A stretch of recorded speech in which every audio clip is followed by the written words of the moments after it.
The Liberal government would provide Canadians who were unable to use ArriveCAN with an easier alternative to allow them to visit their families out of Canada.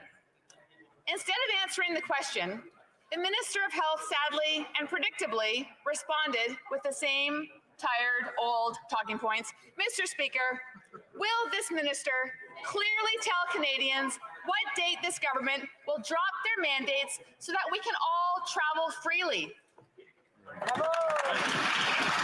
The Honourable Minister of Health.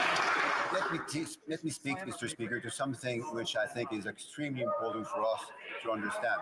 Long COVID. Among all those infected by COVID, whether being severe or mild, the estimate is that between 10 and 30% of them will suffer from long COVID. This has dramatic impacts on their lives in the short and longer term. 30% of them will need to consult more than 10 times after that. 30% of them will need to stop working.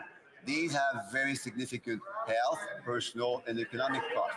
The way to protect partly against that is to protect against transmission and to do that through vaccination. The Honourable Member for Hastings, Lennox and Addington. Mr. Speaker, 4 months ago, Donna McCall was denied the opportunity to see her children located in the U.S. while she was at home dying, waiting for a liver transplant.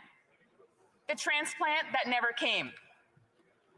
Her husband held up his phone so Donna could say their last goodbye to their mother while she died.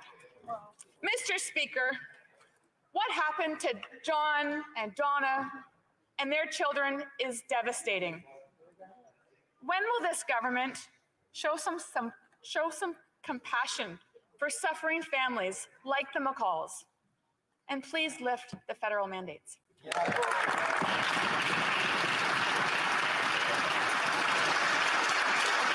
The Honourable Minister of Health. Thank you, Mr. Speaker. Compassion is the key word, Mr. Speaker. We need to have each other's back. We need to protect each other's health. That's best done by following public health measures, as most of us do today, but not all of us. It's also done by being vaccinated. That protects our health and those that we love.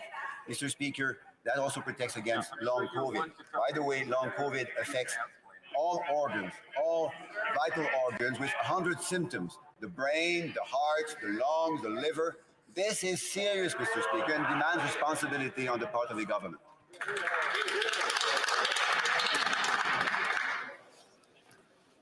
The Honourable Member for Charlesbourg or Saint Charles. Thank you, Mr. Speaker.